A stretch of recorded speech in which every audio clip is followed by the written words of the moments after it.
રાધનપુરમાં ફરી વધુ એકવાર નર્મદા કેનાલ ઓવરફ્લો થઈ છે। ઉભા પાકમાં પાણી ફરી વળતા ખેડૂતોને ભારે નુકસાનની ભીતિ સેવાઈ રહી છે। પાટણ જિલ્લાના રાધનપુરમાં ફરી વધુ એકવાર મહેમદાવાદ પીપળી ડિસ્ટ્રિક્ટની કેનાલ ઓવરફ્લો થતા ઉભા પાકમાં પાણી ફરી વળતા ખેડૂતોને નુકસાનની ભીતિ સેવાઈ રહી છે। ખેડૂતોના હિત માટે બનાવેલી કેનાલ અધિકારીઓની ઘોર બેદરકારીના કારણે આ કેનાલ જે છે તે વારંવાર ઓવરફ્લો થઈ રહી છે।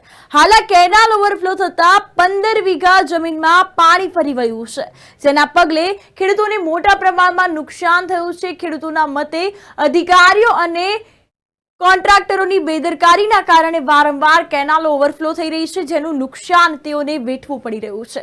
તો રાધનપુરમાં કેનાલ ફરી ઓવરફ્લો થતા ખેડૂતોને મુશ્કેલીમાં વધારો થયો છે, જેમાં મકાઈ, રજકો, રાયડો, ઘઉં સહિતના અનેક પાકોને નુકસાનની ભીતિ છે। તો તેના માટે જવાબદાર કોણ અને નુકસાનની ભરપાઈ કોણ કરશે? અનેક સવાલો ખેડૂતોના ઊભા થઈ રહ્યા છે, ત્યારે ઝડપી આ પ્રશ્નનો ઉકેલ આવે તેવી ખેડૂતોની માંગ ઉઠવા પામી છે।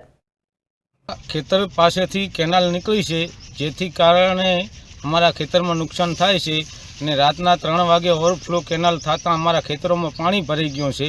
તો અમારે આનું નુકસાન કેના જોડેથી લેવું?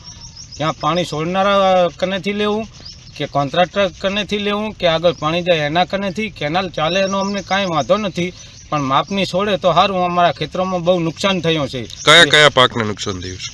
ઘઉં છે, રજકો છે, રાયડો છે, આયડા છે, વત્તા મકાઈ છે। આ બધા પાકોનું નુકસાન અમારે બહુ જ થયું છે। તો આનું નુકસાન કોણ ભરશે? અમારે 3 વાગે આખું પાણી ફરી વળ્યું છે। હવે છોકરા નાના છે, શું કરાવે? ઘર કોરે મોરે પાણી ભરાઈ ગયું છે, આખી ઓરપોર થઈ ગયું કેનાલ।